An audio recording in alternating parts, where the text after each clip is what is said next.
solution on your endpoints. Synchro's scripting engine is second to none. There are so many things you can do with our scripting. So once you have that integration set up, you can see you'll have these scripts just here for you. So one is to install and configure. So when you install Synchro, you can actually just have that on a policy level, and I'll show that, where as you deploy Synchro, it would actually deploy Cloudberry as well. And then you can. And these are included, right? So it's not like they have to do anything. These Correct. scripts are already there. Okay, yep, great. Already there. They're just ready for you. So it just makes that deployment very quick, easy. And then also I'll show you again, I just want to show you these first. They're here for you. Then you can monitor these backups as well. And so just seeing the scripts, they're there for you. You don't have to configure anything. And then when you're setting up an actual policy for a device, and again, I'm covering a lot of ground, and I'll kind of back up and start from the beginning too. But when you're on a policy, meaning this is what you're configuring on your endpoints, you can actually just have those scripts set up in the policy level. So you can have that, the deploy and configure MSP360 here as part of your setup scripts. So it'll just run automatically when you deploy Synchro. And then you can have the script running on a schedule that's monitoring it. You could have that script running every 15 minutes to make sure that backup didn't fail. So we try to make it as easy and streamlined as possible to make sure we're kind of covering all of our ground. The organic, like the base organic integration is definitely the billing, but we've added some really cool things to kind of build off of that as well. So where I head here with invoices, this is actually where the beginning of the integration actually started. So if you go to invoice modules and reoccurring invoices, because hopefully you're setting this up on a reoccurring basis, you want some monthly reoccurring revenue coming in. I'll just go into any reoccurring invoice actually, and you'll be able to see when you're setting up what you're billing your customers on a monthly basis. You know, you can choose if you're billing in arrears in advance, and with backup solution, it would make sense that that would be in arrears, right? And then you would essentially, you'd have this reoccurring line item, and it's this data backup line. So this is where you'll choose your MSP360 customer. You'll choose that here, as well as whatever pricing package you have applied to them. So then that way it will automatically, it'll create a line item on your reoccurring invoice, and it'll automatically keep it up to date. So if they're paying as they go per gigabytes based upon whatever price you set on that, it will sync that information into your reoccurring invoice, as well as if you choose more of the tiered pricing, if they go over a certain amount, it'll automatically, it'll take on that information and update this reoccurring invoice. So it is very streamlined. And for the customer, it shows up on their invoice as a line item versus all lumped into one. Yes, exactly. Cool. Mm-hmm. Yep, and I think I have a pretty good example here too. Like if you set this up, this is what I just showed you on this reoccurring invoice where you're selecting your package and things like that. And then basically what it'll show up as a line item, because you can add this description, you can put a billing period range. We do have a tag for that. So this is essentially what it would sort of look like based upon the information you put in. Cool. Yeah. Any questions there? Should I just kind of keep rolling? I will just, what I'll do now. Actually, there is a question here. Okay. Let's see. We've used Cloudberry for a while. Some other customers have a price structure set up like $100 a month for 50 gig and $1 per gigabyte after. Is there a way to set that up? Seems to be either fixed or variable, not stacked. So basically they want kind of a combination of the tiered plus the variable.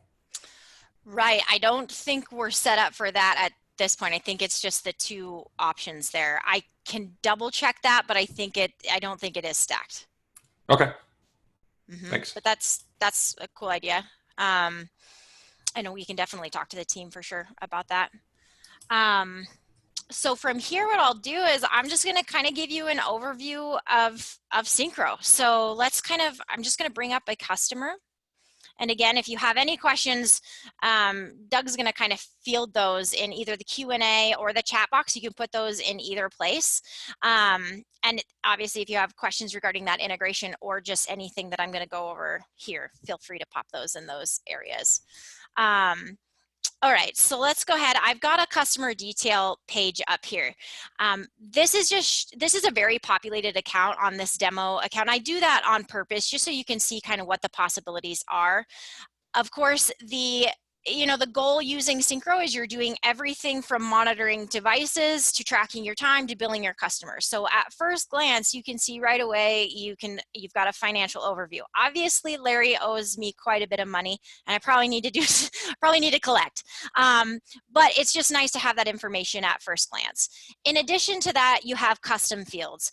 These custom fields out of the box, if you go sign up for a 30-day free trial of Synchro right now, you would not see custom fields. They're just not even there until you create them because they're whatever you want them to be, whether they are text fields, drop downs, links, checkboxes, they can even be encrypted. So we do have a password vault built right into Synchro. You have to enter your password to be able to unlock that information. We also, in addition to encrypted custom fields, we also have credentials. So the main difference between using an encrypted custom field and an encrypted credential is these credentials you can pass to your customers via the customer portal. So custom fields you can't pass back and forth, credentials you can. If I head back over just back to this overview, I'll mention too, you can I guess, collect all of the contact information as well. So we do have a way, and I'll show this on a reoccurring invoice again. A lot of MSPs are going to more per employee billing. So you can create those employees of this customer as contacts. They can have their own custom fields and you can actually dynamically bill against these contacts as well, which is pretty incredible. One thing I think is worth also showing is we do have an online customer portal. So this portal is essentially showing what an admin's account would look like, meaning they can see everything. They can see all of their open tickets. They can, of course, create a ticket for you from here. They can see their open invoices. If you integrate with one of our payment processors, your customers can actually come right into their portal and pay their bill from here. They can approve or decline estimates. They can see their associated assets. You can also create documentation. So not only do you see the credentials that I mentioned, but you can also create wiki pages, for example. So you can have that all available on a customer portal. Let's see, and again, stop me if I'm going too fast or if you have any questions as we go. As I kind of just continue to scroll down, again, this customer detail page has a lot of information. You're doing a lot of things within Synchro. So you've got your ticket history here, you've got estimates, invoices, you can create contracts for your customers. But one thing I do like to highlight from a customer detail page, since we are a fully embedded RMM and PSA, you can see their associated assets here. You can even see, okay, we've got a device that's online. This little quick view modal is one of my favorite things. Is just clicking that. From a customer detail page, you could launch into a remote session. You could run a script, change a policy, or create a new ticket straight from here. So you don't have to change pages. There's not separate logins. Everything is just right here at your fingertips. So one thing I'll do. Is that a live view of their screen down there too? It is. It absolutely is. Yeah. So you can actually just see what they're doing. Yeah. Absolutely. Like if you want to be doing something, but you're like, well, I don't know, I don't want to interrupt if they're in the middle of something, it does give you a nice thumbnail. Yep. Okay. So what I'll do from here, let's go ahead and I'm going to create a ticket from here. There are several ways that you can manually create a ticket within Synchro. Of course, I think ideally your customers are the ones creating tickets for you, or you're having the RMM automatically create them, which I'll show you that as well. Your customers can, of course, log into their portal, create a ticket. They can use their system tray icon, and you can also create a mailbox within Synchro where if they send you an email, it automatically creates a ticket for them. This is just one way you can manually create a ticket. And we have workflows within Synchro, meaning it's just a way to essentially design what you want to collect while you're creating the ticket. So for me, it's very streamlined because on a demo, I don't want to have 30 required fields, but you absolutely could. So if you have someone that's fielding calls and you're wanting to make sure that they collect the information that you need, you can create workflows that have different things that are required. But for example, for me, all I really have to do is say, this is a demo ticket. I can choose an issue type. These are totally customizable as well.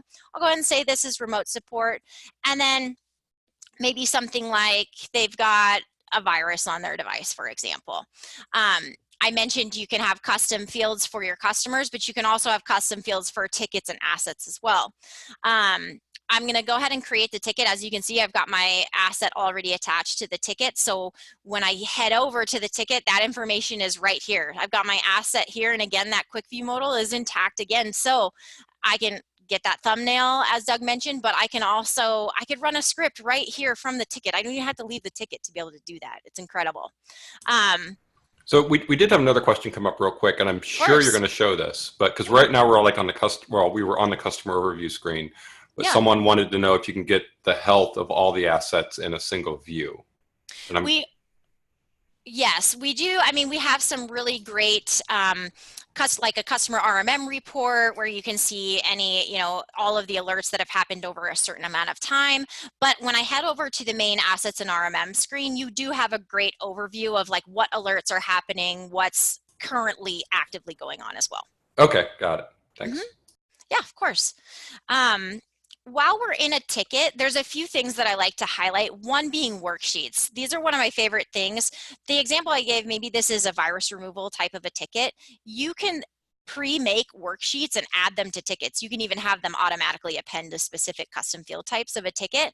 But as you can see, it's just like it acts as kind of a checklist. So whether it's like you just want to make sure you're not forgetting any steps, or it makes it easy if you need to pass a ticket along to someone else, they know what you've done.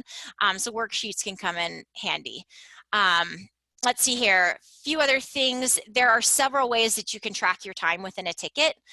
One way is to just hit the play button here. We do have a mobile app that acts the same, where you can check in and start tracking your time using the mobile app as well. If there are active ticket timers running, you'd be able to see them here, so you could easily toggle back and forth between them. And when you're done and you hit stop, it's going to simply enter it as a labor line item here. You can also view this log and just manually say, okay, I was there for an hour. I'm going to put my notes in here and I'm going to add this to the ticket. As you can see, the way that I have my account set up, I actually would have to charge that time for it to ever like convert and show up on an invoice. So my default setting on this account is to not charge time by default. You can absolutely manipulate that setting just based upon your billing model. So for me, this is kind of saying maybe I'm per endpoint billing or per employee billing, and all of the hourly stuff is just included, but I absolutely want to track it to be able to report against it. I will hit charge time on one of them just because I kind of want to come full circle and show you what that looks like. As we continue down here, you'll see you can also communicate with your customer. So whatever you decide to put here, you can email that to your customer. It can be a private note. That's going to be internal only, just with your organization. You can create a public note, and then you can also enable text messaging. And this will open up 2 additional options, SMS and SMS plus email as well. This is also the third way that you can track your time. So you can say, okay, I was there for 60 minutes. You can choose if you want to charge that time or not. I'll go ahead and charge it. And I'll go ahead and add that to the ticket. Does SMS require a separate service, or? No, it does not. It's built right into the account, and there's 200 credits that come each month per account. You can pay to add additional credits as well. Got it. Okay, so I track time 3 different ways. If you head to the top of the ticket and you look at this add or view charges, you'll see only two ticket line items here because I only hit charge time on 2 of them. So this is a screen that this little ticket line item thing here, this is showing what's considered a pending ticket charge. And I say that several times because when I get over to a reoccurring invoice, it'll make more sense as to what a pending ticket charge is. But this is something you want to bill your customer, but that has not been converted to an invoice yet.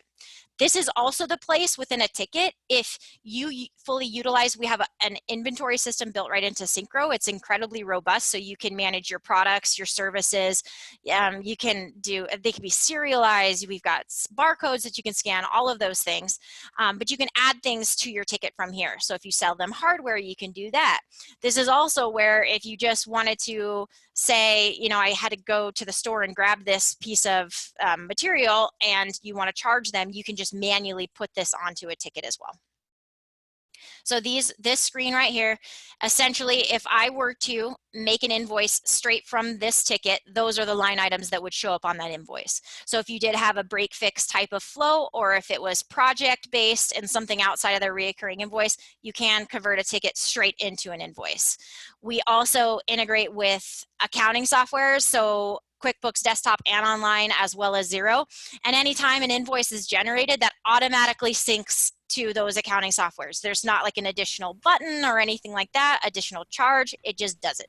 Okay, we did have another question come in. Yeah. In terms of billing, because we're talking about invoicing here real quick, Okay. is someone wants to know, is there a way to enter bulk payments? You know, basically if somebody sends them a paper check. Oh yeah. So they don't have to do it multiple customers without clicking onto each into the individual invoice. So I'm guessing if you're using QuickBooks and you enter it there, it would automatically sync here. So QuickBooks Online payments would sync back into Synchro. For the most part, it's one way from Synchro to QuickBooks. Meaning if you want to mark an invoice paid or receive payment via check, you absolutely can do that. And if they have more than one invoices, you can choose which invoices you want that check to apply to. Okay. Can you do it in a bulk way? Yes. Okay. Got it. Yep, you can. And then, so this would be kind of like a one-off scenario where you hit make invoice. What I want to kind of dive into a little bit more is those reoccurring invoices, where I showed at the beginning of that integration talk. So on a reoccurring invoice, again, this is anything that you're going to be charging your customers on a monthly basis. And we do support a lot of different billing models. So of course you can choose, let's bill monthly. I mentioned arrears or in advance. You can add billing terms. You can choose when you want it to run. You can even add a contract to your reoccurring invoice. I do like this option because you can have Synchro automatically create a ticket for you before that contract expires. So hopefully you have plenty of time to renegotiate that contract. So depending on your billing model, there's a lot of different settings you can see. If you integrate with one of our payment processors, there'll even be a whole other slew of settings as well, like including automatically charge card on file or ACH payments and that sort of thing as well. But from here, just a couple highlights that I like to show off. This add any pending ticket charges, I mentioned those words would come back. If you have a customer that you just bill time and material at the end of the month and you just want it on one reoccurring invoice, you can just resolve those tickets, let those charges just sit in the ticket, and then you can have them automatically compile onto this reoccurring invoice at the end of the month. So that's an amazing, nice efficiency type of setting. We also support prepaid and block hours, of course, that sort of thing. And then you have all of your reoccurring line item types. So we discussed the MSP360 line item, which is the data backup line. Your standard line item is going to be like a static line item. So whether it's pulling from your inventory or something that you would never have to change it, or you could just manually come in and change it. These three here are dynamic counters. These are phenomenal. So this first one, asset and RMM counter. Let's take, for example, maybe your billing model is you want to bill your customer one rate for every workstation they have and then a separate rate for every server they have. You can use a saved asset search and you can have Synchro dynamically go out and count how many servers this customer has and charge, and then you can put your price in there and it'll automatically update that counter. Same with workstations. So if you have a per workstation type of billing and where is my workstation? Oh, there. If you have a per endpoint and you go out and deploy a new workstation, this reoccurring invoice based upon this line item will automatically pick that up and update your reoccurring invoice. Now, in terms of assets, obviously once you've deployed the RMM out to that asset, you know about it, but what about things where you can't deploy RMM out to? I mean, so you have to enter those manually, like printers? Yes, exactly. Okay. You can create a custom asset. So if you deploy Synchro onto a device, by default, it's a Synchro device. That's the asset type. However, Okay. you can manually create whatever asset type you want within Synchro. And whether that's because you want to be able to build tickets against it or house information or create a saved asset search for it to be able to bill for it. So you do have a couple options there for things that don't actually have an RMM agent installed as well. Okay. These last two, this is where that customer contact counter comes in handy. So if you do have per contact or per employee billing, we were equipped to handle that very well. So that is a dynamic counter as well. So it could dynamically count all of those contacts, or if it needed to be more defined, maybe you have 30 contacts, but you're only, maybe you only bill for 20 of them, for example. You could create a custom field for the billable contacts as well. So there's some really neat things you can do. The last line item that's also dynamic is an RMM package counter. So when you go to deploy Synchro, it asks you to apply a policy to that endpoint. So you can also bill against those policies. So let's say, hey, this customer this is the policy that you apply to all of their endpoints. It'll go out and it's just a different way to dynamically count per endpoint. All right, any questions here while I'm in invoicing before I kind of switch gears? Well, there was a kind of a question on billing and things like that, invoicing, because you talked about customer contacts. Yeah. Right? You can create a contact for employees at the customer. Yes. So would they see all the tickets or just the tickets that they're assigned to in the portal? Oh, great question. So actually you can define that. So we have customer portal permission groups. So for Okay. example, I can show you this too, but just so you also can create security groups for your actual technicians and users, Mm-hmm. but you have portal user permission groups. So I'll just hop into one so you can kind of see the settings. So the options are they can see everything like the portal that I showed you, or you can say, I really only want this group to see only their tickets. Okay. You could literally just have that one setting selected. Okay. And then then there's the same question on billing and how would you send a new customer portal invite for the primary email address on a company profile that didn't have one created previously? Yes, so there is a setting here, and I believe it's customers and preferences, additional settings. So you can always send an invitation to new customers, and you can have a default portal user type.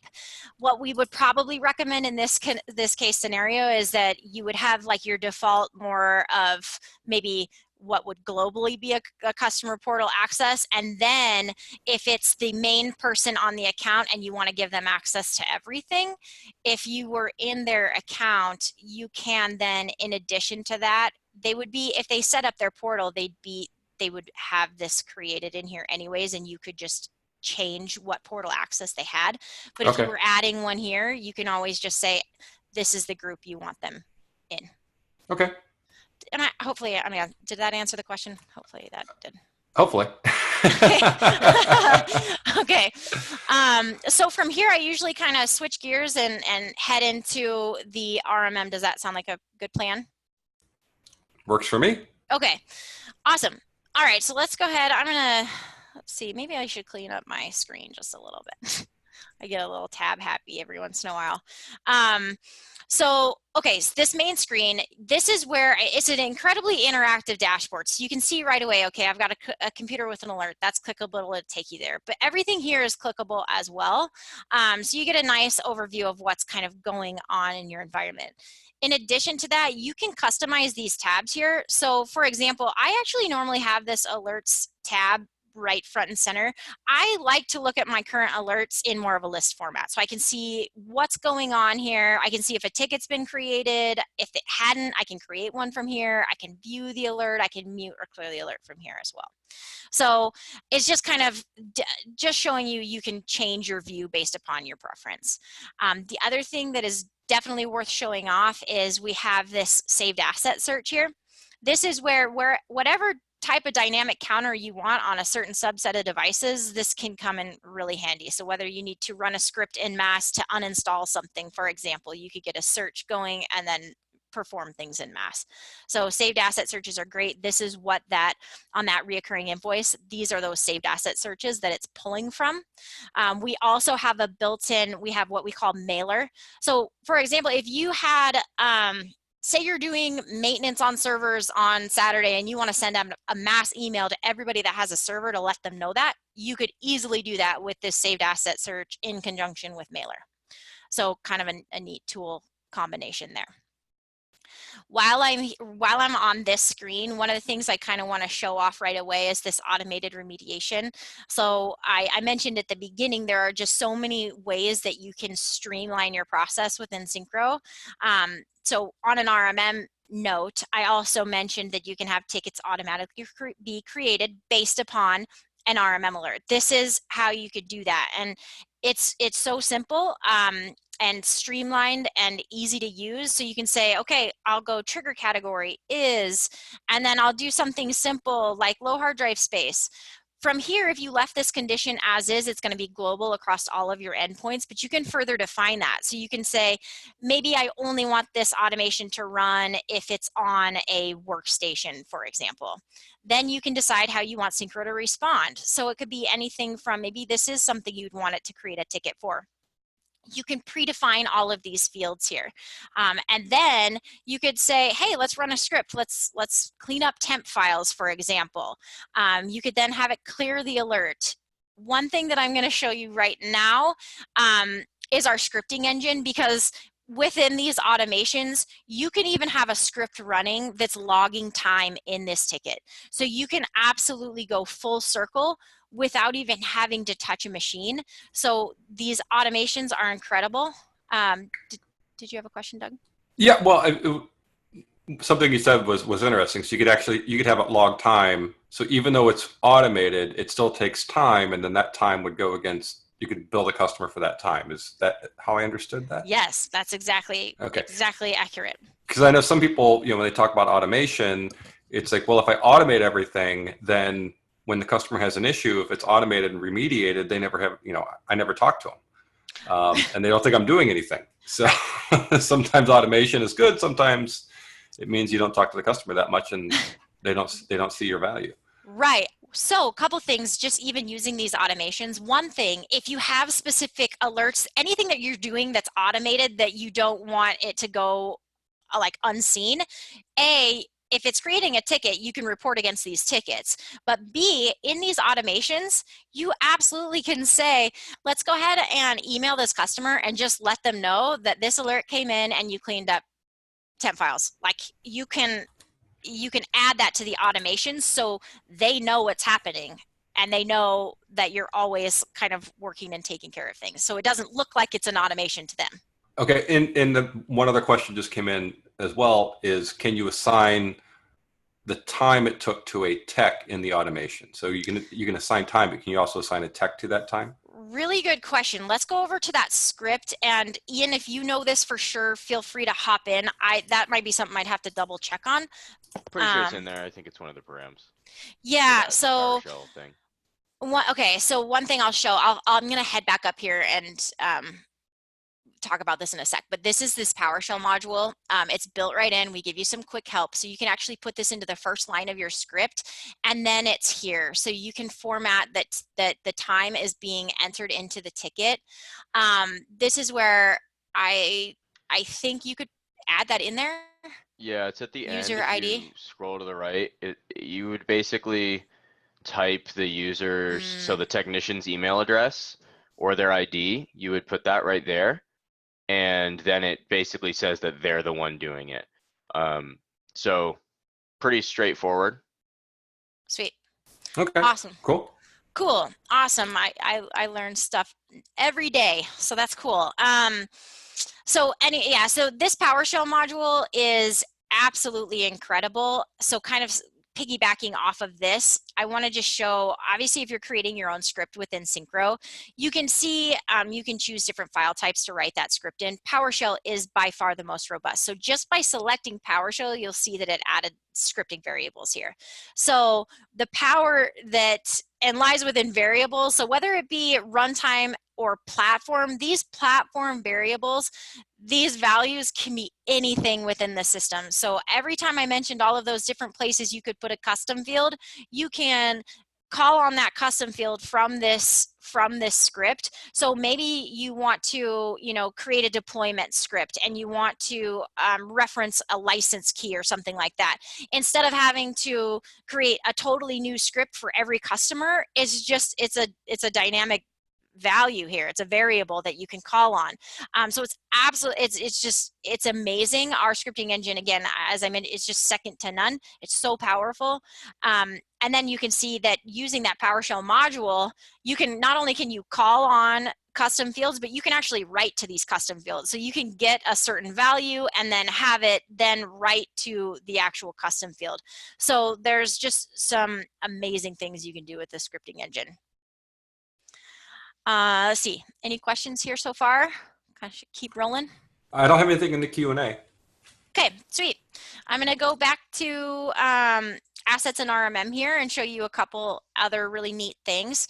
If I mentioned here, you can filter by customer or site, but you can filter by type as well. So I kind of spoke to this. If it has an agent installed on it, it is a Synchro device by default. That's what it is, but you can absolutely manually create whatever asset types you'd like to basically have control over. So what do you provide for scripting tutorials? That was another question that came up. Do you have anything in there for that? I do. So if you just go to a couple things on that I can show you. So if you head to our just syncromsp.com, we have video tutorials here, and we have a phenomenal, it's so good. So obviously you can see all of these different things that you could do.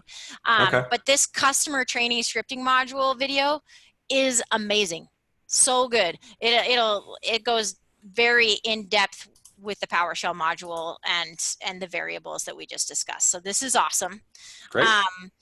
Yeah, in addition to that though, I will also show you that in the actual scripts here, we do have a community script library as well.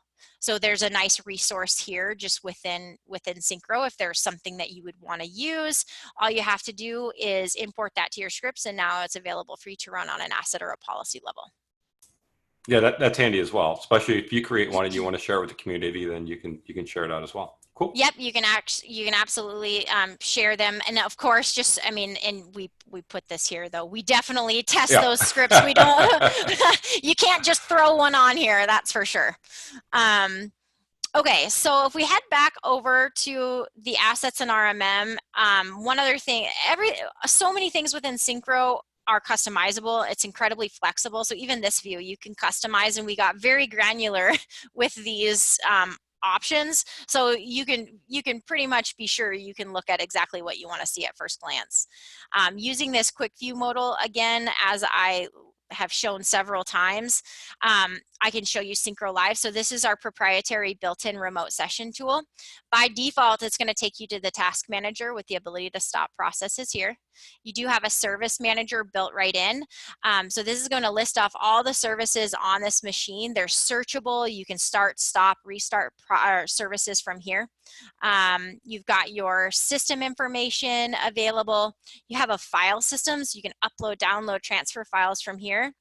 You've got your remote desktop connection. So my account is set up. This is unattended access. We did just add the ability to add attended access on a policy level. So if you have people in the organization that don't want to allow you to just remote right in, you can now add attended access.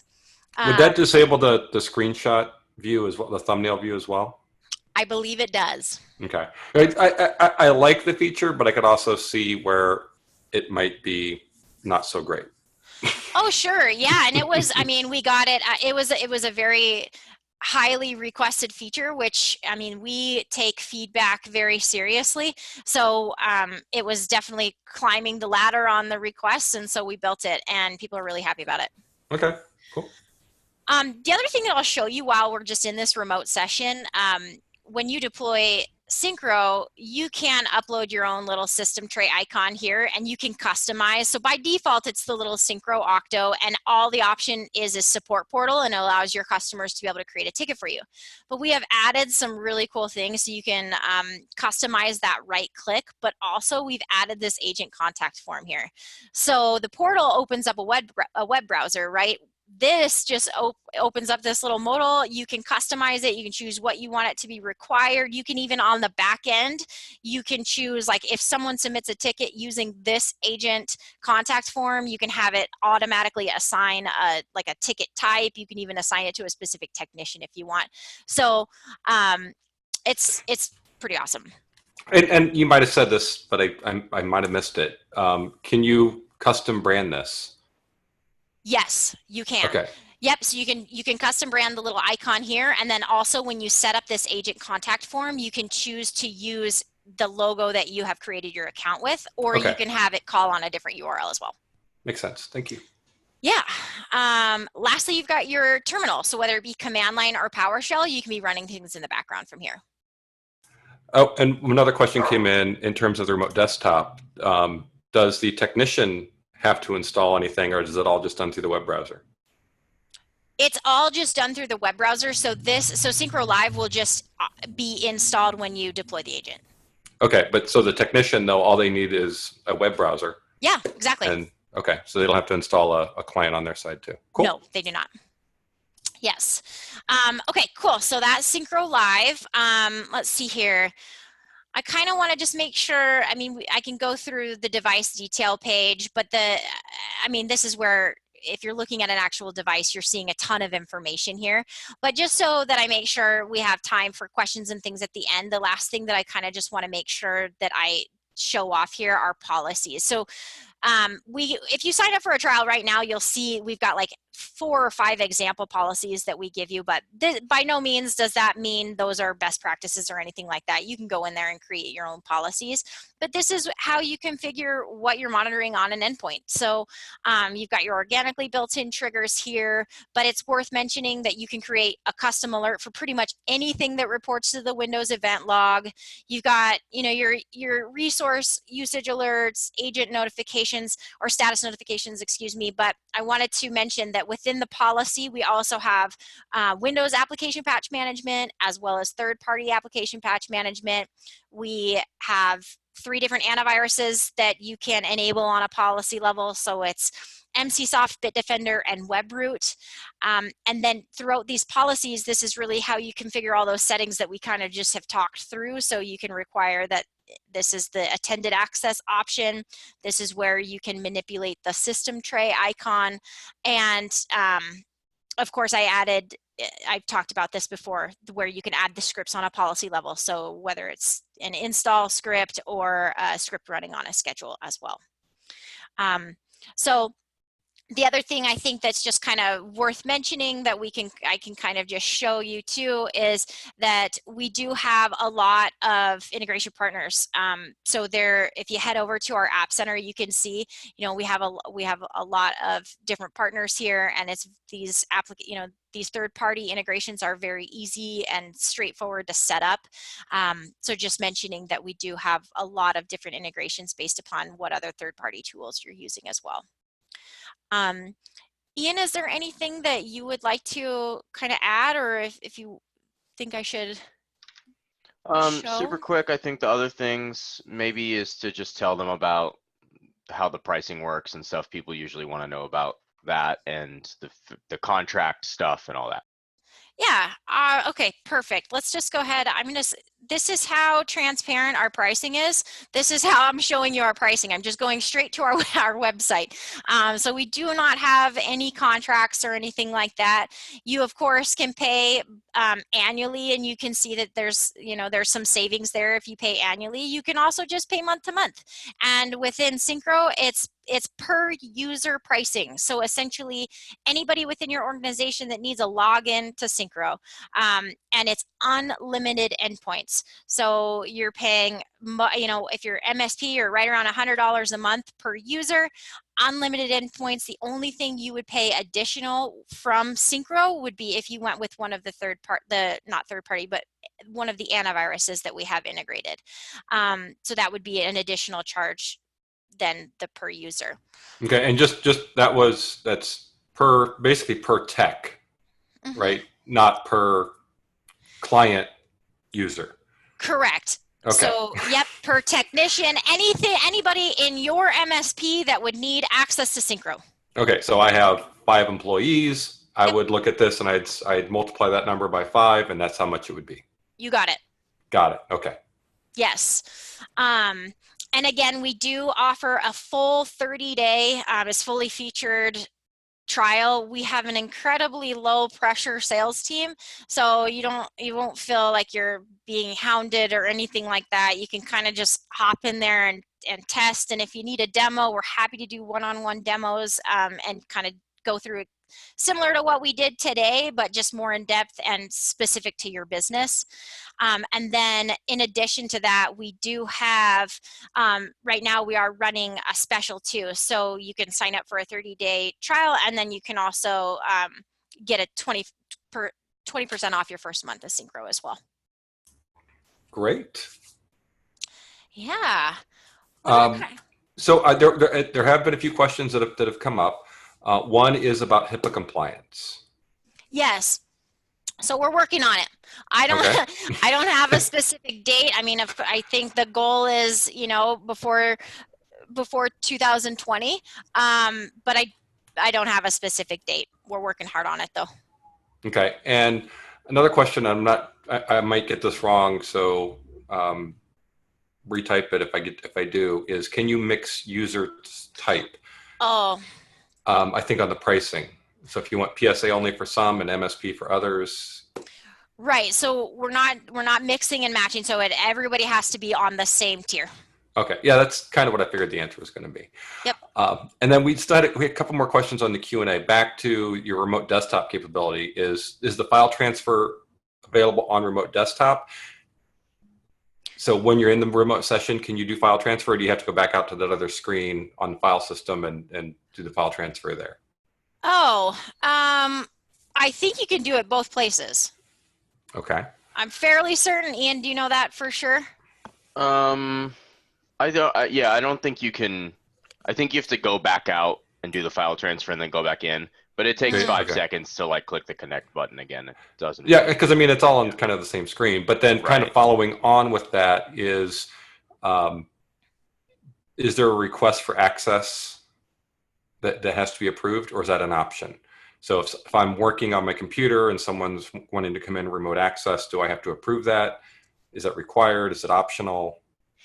It's you set that on a policy level. So if you have a set of devices or like on a per customer level that say, hey, I don't want you to be able to remote, you can use this attended access here, this setting. So it would request permission. If you did not have this on a policy level, it's completely unattended. Okay. So someone else asked, what does the advanced analytics add? Yeah, so I'll show you. What on the pricing you showed advanced, so and then somebody else wants to see some examples of reporting. So yeah, so basically the difference between the MSP and advanced is it does offer, basically you set up a Domo account and it's integrated within using that advanced plan. The other thing is it does do automated CSV exports. Everything within Synchro, for the most part, you can export manually too. So you can you could do that without the advanced plan, just letting you know. But yeah, it does offer the integration with Domo. I don't have Domo set up on this account, but as you can see, we have a lot of reports built right into Synchro, and we continue and will continue to add more. So I think there's some really great improvements on the way for reporting as well. Okay. Can you just show a demo of what a report looks like? Yeah, let's see here. Just click on one. Yeah, the customer detail report is actually pretty. I think it's utilized quite often. This is for that customer that, you know, like you're saying, maybe needs a little bit more push to show your value. Hmm. This report goes into a lot of detail, like its title. It'll tell them that it is more on the PSA side, so it's going to show them how much time you've spent during this time period, what kind of tickets you've worked on, who's worked on what. It'll Okay. give, yeah, it'll give a full ticket summary here. You've got time tracking, so it'll literally let the customer know every little, you know, minute that was spent and who did it and if it was billable or not. And what's nice about these reports is that you can then schedule them. So if you just want it to be automated and you can, you know, create your own email body, you can choose how often you want this report to go out. I think it's common if you wanted that to head out on the same day as your reoccurring invoice, for example. So you can automate that schedule as well. Okay, great. Another question on pricing. Okay. Are there volume discounts available for larger MSPs? We don't really offer that. It's a tough question to answer. I know. Just call your Yeah. salesperson, right? We actually, you know, we're very, like I said, we're very transparent on our pricing, and so we don't really, I guess, go outside of that pricing. We feel like for per technician and the value that you know, that you'll get out of Synchro. I think you'll find that the pricing is really awesome. Okay. Yeah, if I could add to that, what we actually find is when we sit down with people and we're like, okay, what are you paying for? And they look at their RMM, they look at their PSA, they look at their remote access. There's usually some other random stuff that we also, like if you're using like Connect Booster or like these like Bright Gauge, things that are used to integrate those separate solutions, you can get rid of all of that stuff. So we have people that are larger, that say have 12 technicians, right? And they switch to us, they get rid of 7 different solutions. They actually save more money than the small people that switch to us. You know, so we're a lot of people will save like $7,000 a month or something.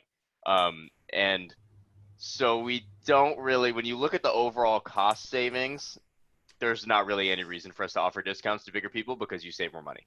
So Okay. yeah, it Yeah. makes it easier for everybody. I know people are used to doing the negotiation kind of whole thing, but part of what makes our pricing model awesome is you don't have to. So yeah. Cool. And then for the AV, is that per endpoint? It is. So with MCSoft and WebRoot, it's $1 an endpoint no matter how many endpoints you have. And Bitdefender is tiered pricing. It starts at $1.30. You'll see your first break. If you have over 500 endpoints, it's $1.10. And then I think it's 1,000. It goes to the $1. Okay. And back to remote access, when you have the must accept connection enabled, what does the end user see when someone's requesting remote access? Is it just a dialog that pops up and says somebody wants to control your computer? Yeah, exactly. It'll say so and so would like to remote into your device, and then you can say yes or no. Okay, got it. So here's another one. Hopefully it will be easy. Is there an option to allow access for co-managed? So the idea of co-managed IT is you're the MSP, but they also have IT people there. Can you give them some access into the full system, not just the portal? Yes, so we do have, you can create a single, it's called like a single customer permission. So it's done through your users and security groups. You would pay, it's the same as any user cost-wise within Synchro. Yeah, you'd have to pay for them. Yeah. Yeah, exactly. But then you can set that so they have access to only their environment. This was specifically created for that internal IT type of person. So then you can Okay. choose, even then you can then specify what you want them to be able to see and what you don't. Okay. Another one that may not be as easy. Okay. Any plans to change update reporting to only show approved updates? He says mine always shows 0% fully patched. So and I'm guessing that's obviously Windows patching. So I'll just kind of, for those, because I didn't really go too far into Windows patching, I'll just kind of show you so my response makes a little bit more sense. For Windows right now, what you do is you can set schedules based upon the Windows category. So you can say, I want, feature packs and definition updates to patch, hey, it's monthly, maybe even on like the last Friday of the month. And then you can even choose how you want Synchro to respond if they require a reboot. Right now, it's not necessarily like a process of once the patch is approved, then you push it. So I think that's what you might be speaking to on the report. I can try to see if I can get a little bit more information from the team on how we plan to update those reporting based upon the policies that are applied. That's a really good question, but I think I'd have to do a little bit more digging to find out for sure. Okay. Another question. This one is on kind of billing. Is there a report that shows unbilled time? And can you see unbilled dollars on the dashboard? I don't think currently you can see the unbilled on the dashboard. However, what you can do is like you can search for tickets without charges to see. And then also this tickets time tracking and tickets with pending charges. So let me look at this one first. So yeah, this one is the one that I'm thinking of and you can filter it by technician too. So you can see all of these that are built, like that have been billed and have not. It doesn't necessarily say like they haven't been billed, but they should be. Do you know what I mean? But it's definitely surfaced here. Yeah. Okay. Great. And then someone else says, can you show network support? So right now, I mean, you can do like ping checks or HTTP checks from an asset. So if you want to ping a router or a site or something like that, I can show you. We don't have full network monitoring built into Synchro quite yet, but it's something that everybody wants. And so we're definitely going to build it. But this is kind of right now, this is where you can kind of set up a ping check or a web server, enter the remote host information and have it check and notify and things like that from here. But we do plan on adding network monitoring in the future. Okay, and then payment processing, do you integrate with Stripe, or maybe it'd be best just, who do you integrate with? Yeah, good question. So we do integrate with Stripe. And that integration, your customers can make their payment on the portal. You can do saved credit cards on a reoccurring invoice. And all of those good things. So yes, we integrate with Stripe. I would say our preferred integration would be WorldPay. The reason I say that is not only can you do all of those things with the credit cards, they can still pay from their portal, but it does offer the option of ACH billing. And as you know, like it's far cheaper to process through ACH than credit card processing. And so we do integrate with WorldPay as well. And if anybody, for anyone here, my email address is crystal@syncromsp.com. And if you do have any questions and want me to send you our contact information or anything like that, you can feel free to email me too. Okay, great. I don't have any more audience questions. Okay. Oh, well, so actually one just came up. How much is WorldPay ACH processing?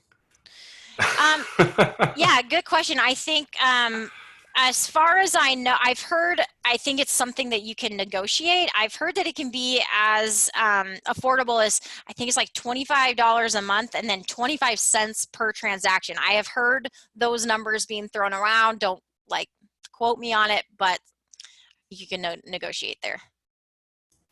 Okay, great. Mm-hmm. For billing, is there a condition that can take actual time and round it up to the next quarter or half hour? Yeah, if you go to, you can see, if you go to ticket preferences in the admin section and then go to additional settings here, you can have ticket timers round up and it gives you these increments. Perfect. I think that's, yeah. Because I think on the one that you did, it was only like 17 seconds, but I think it rounded up to an hour. Yeah. Yeah. Wouldn't that be nice? I like that. I like those odds. So I'm going to put this landing page back up if there's Okay. Anybody with any other questions? I don't, like I said, I don't think any, let's see. Can ticket times be set different for remote versus on-site time? No, it's a global roundup at this point. It's a Oh, good okay. feature request though. I think I've heard that feature request being thrown around before. Okay. Mm-hmm. Yeah, because someone else said, can you round it up based on type, which, phone, on-site, et cetera. So basically the same type of question. Right, same thing. So right now that's kind of a feature request at this point, but I can definitely see value in that. Okay. Right now, time is time.